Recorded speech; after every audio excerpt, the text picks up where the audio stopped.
وإنك لعلى خلق عظيم.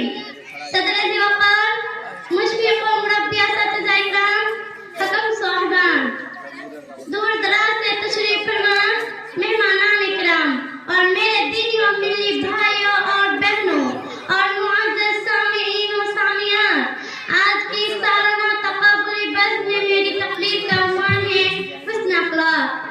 ظالم سے لیا ظلم کا بدلہ نہ کسی وقت،